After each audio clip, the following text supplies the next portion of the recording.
Am I the a-hole stories? First one is titled, Am I the a-hole for refusing to help my mom financially because she paid for all my younger siblings' stuff but not mine? I'm 26 female. I have 7 siblings. Ages 23 male, 21 male, 17 female, 13 female, 13 female, 9 female, 9 male. All of us, minus the twins, have different dads and she has never had a stable boyfriend. Now, being the oldest, a lot of the mother responsibilities were passed off onto me. I babysat all of the kids until I moved out at 16 and my, now 17, sister even called me mom until she was 6. I taught my 4 youngest siblings how to walk. Taught all of them to ride a bike. Homeschooled my youngest sibling because he has learning disabilities. I also had all cooking and cleaning responsibilities, and was forced into a night job at age 15, to help her support the household, as well as being a full-time student and caregiver when at home. When I moved out at 16, my grandmother moved in as my replacement. I never held this against my mom, even though it was her decision to have so many kids and force me into a mother role. However, I became extremely resentful of the fact that she bought my 23-year-old, 21-year-old and 17-year-old siblings, all cars. They were second-hand, yes, but she never even offered to help me pay for a car, let alone buy me one. She also paid for at least half of their college tuition. I didn't go to college because I not only could not afford it, but I also did terrible in school due to working and being exhausted from being a parent to kids that aren't mine. It really messed with my grades, meaning, no scholarship. I'm doing great now. I have a fantastic job, my own house and have bought my car outright. I'm proud of myself. But now that my home and car have proven to my mom that I have money, I never discuss my money with her. She has started asking for handouts. Loans, that I know she will never pay back basically, as she has never paid me back before. Last night she asked for $200. Didn't say why. I told her no, and when she asked, I said maybe you should ask your other kids. You know, the ones that you bought cars for and put through college, versus asking the one kid who didn't get jack-ish besides a mothering role. She flipped out and said that she never did that and that I was basically being a drama queen and needed to grow up. Am I the a-hole? Now for the top comments. Not the a-hole. Your mom's unhappiness that you've figured out she sees you as the family caretaker and have rejected the role, is not your problem.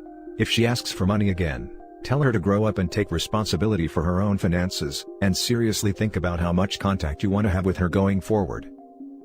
I have very limited contact with her now, which is partly why I said no as well. She never calls me and barely answers when I reach out to her either. What your mom did is called parentification, and is a form of abuse. She forced you into the role of parent. Not the a-hole. She already got her money's worth out of you when she took away your childhood. I would have said sure and given her an envelope of doll hairs. Not the a-hole. How grow up? You're more adult than she is. You grew up way too fast, and had to be a mother so young to your siblings. Your mom is upset because she wants to use you as an interest-free ATM, and still sees you as the family caretaker. They are not your responsibility.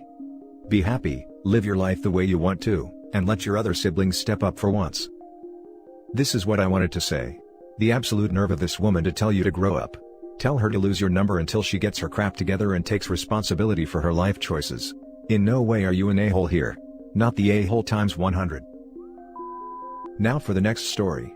Am I the a-hole for telling my brother that I can't move out because he financially destroyed me? I work just a bit over minimum wage, so I don't have much money saved. I had a very small property in Mexico where my father lives, and I sold it and gave some to him, since he was struggling at the time. With around $4,000 in the bank, I regretted letting my mom find out, because even though I love her, she tends to overspend and get into debt fast. I wanted to do many things with this money, either travel or go back to school, but I was pressured by my mom to not spend it and just use it when I needed it. I did spend some money on takeout and stuff I liked, but most of it was spent by my mom and brother, who is now a teenager. I never really had a reason to keep tabs on my account, which was stupid of me, because my dreams came crashing down when I tried to take out $100 and was declined. I check my account and I only had $30 inside, and I panic. I check the history and I find out my brother spent over $600 in 5 days on Xbox cards. I cried so much, and I was held back by my mom and stepdad to not beat my brother and destroy his Xbox. In that moment, I wanted to take some luggage, leave and never come back, but the guilt of leaving them when my stepdad, who is sick and weak, needed financial help to keep up his medical bills, so I stayed, and I have held this grudge for the past 2 years. Recently my brother has been looking for jobs since he became 16 recently, and before he even started, he has been looking for a car already. I never paid attention because I thought it was just hot air blowing out of his butt, but he told me that him and my mom saw a car and they are going to get it in a week. I got silent and asked how much and he said 7,000, and I said, I like that you are having high hopes for finding a job, but you shouldn't spend mom's money if you can't pay for it. He responded that she was only going to pay for the down payment and he would do the rest, but I retorted, you know the moment that you can't pay it, they will take it back? I won't allow you to keep taking her money just because you think you'll find a job immediately. The next thing he said made my blood boil. Why do you care? It's not your money and it's only 7,000, that's not a lot of money. I went cold. I once had $4,000 in my bank. You and mom spent it on things without my permission. You stole $600 in 5 days and I don't know how much you stole before that. I wanted to go on vacation or go back to school, but what I should have done was get an apartment and leave you all. I have lost so much because of you all and I still stay only because I care about you, but I can't live my life like this. I left to get some sun and now I am here. I know some would say that I should have left a long time ago, but I make more than half the salary between my family and they needed my financial help for years. Am I the a-hole for telling my brother I want to move out, but I financially can't because of them?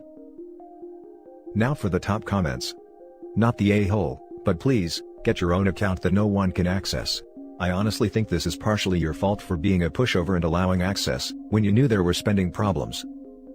You are right, I am a pushover, but sometimes they need medicine for my dad or repairs to the house and vehicles.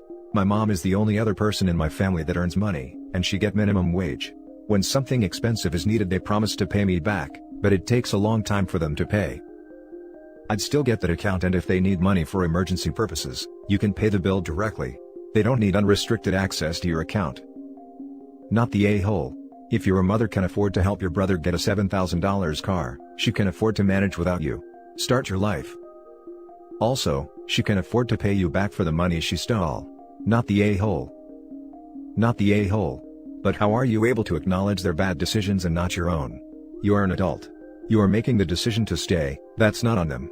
And for some reason, even after having money stolen from you, you are making the conscious choice to do nothing, and have a bank account that is shared. Get your own bank account. I do have my own bank account, but I'm going to be honest, I gave the password to my parents. I haven't told them this, but I gave it to them because I fear that if I die suddenly, all the money I have would be frozen and I would die without giving the little I have to them. I don't have health insurance, but I do have life insurance just in case, so my death wouldn't send them into debt because of my untimely leave. Now for the last story. Am I the a-hole for making my son give up the signifiers of wealth at school, designer clothes and sneakers, being driven in nice cars, because he was making fun of kids for being less wealthy than us? I am a mother to a teenage boy. The father is hardly in the picture, he pays child support and that's about it, he is very absent otherwise. Another relevant thing, I'm pretty well off, I work in tech. My son's father is extremely wealthy and the court order for child support is enough to pay for the best for my son. He goes to a fairly competitive private school, is in a lot of extracurriculars that cost a decent bit, etc. I found out from school administration just this month, that my son had been bullying several students for being less wealthy, for being dropped off at school in a budget sedan, for having name brands clothes that are not as expensive as other name brands. I was appalled by his behaviors. I had a talk with him about how this was wrong, and also about how it's not something that he should have any personal pride in. He has no job, no savings, no investments, no wealth of his own. By totally random chance, he happened to be born into good circumstances, and that's it. The school admin and I arranged an apology between him and all the kids he was bullying. I also decided that this year, we're thrift shopping for clothes. No more brand name sneakers or clothes. And rather than driving him to school and activities in the Porsche or the Jaguar, I'm driving him everywhere in my '92 Jeep that was one of my first cars, that I mostly keep around for nostalgia and off-roading. It's really beaten up, I've rolled it, taken off the doors, tried to fix the paint with rattle cans at one point lol, young and dumb at that point.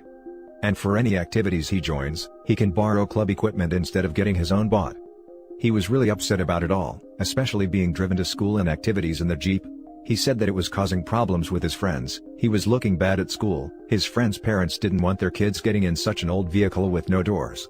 He also said that it was embarrassing him for me to pretend he's poor. His dad, who overall has been very absent, got upset with me because apparently, word had gotten around his circles that his son was being driven around town in a junker, and that I was making him use the club gear for sports instead of his own. And that was not a fair punishment because impressions matter, and it will affect the rest of his life. Am I the a-hole for having this approach to parenting my son, who was bullying kids for being poor?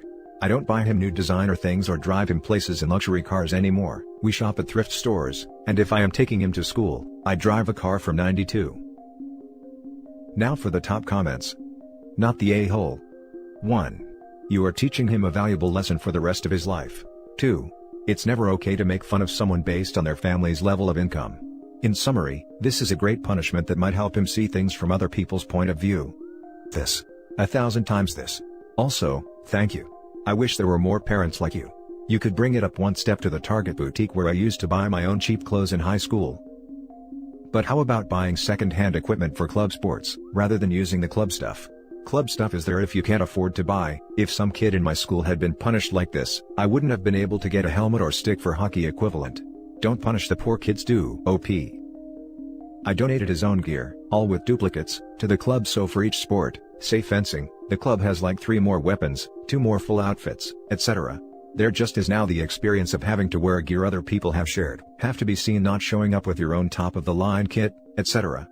I also chatted with the coaches, and currently in his sports, all the kids who participate bring their own stuff. The loaner equipment usually goes out to kids who are trying out the sport and deciding if they like it, but just due to the level of wealth of these other kids' parents, they never stay using club gear for long. Also, a little bit of a tangent, but this has opened my eyes to how horrible a job my son's school does with providing financial assistance to anyone who can't pay in full. He literally sees a brand new Ford sedan as poor, because that's the least expensive thing that any kid he knows gets dropped off in. None of his peers have to borrow club gear, etc. I'm thinking of talking to the school admin about what, if anything, they're doing in terms of making this education more accessible, because it sure seems like nothing at all. Not the a-hole. The entire year may be a little harsh, but you know what else is harsh? Bullying. Your son was displaying awful behavior and you are counteracting it with a very relevant punishment. And if his friends are excluding him because of his perceived wealth, they aren't really his friends. To be honest, an entire year doesn't sound too bad for what he did. I mean, the kids he bullied are not as well off and can't just do it like that for 1 year, they are living it. Dude at my school did something similar. His parents sold his electronics and he had to get a job at McDonald's, could have done anything else, and worked 3 years for his stuff because they refused to buy him anything but necessities. And that's it for this video, guys. If you have thoughts to share, leave a comment below. Don't forget to hit like and subscribe if you like this content. I'll catch you in the next one. Good day, everyone.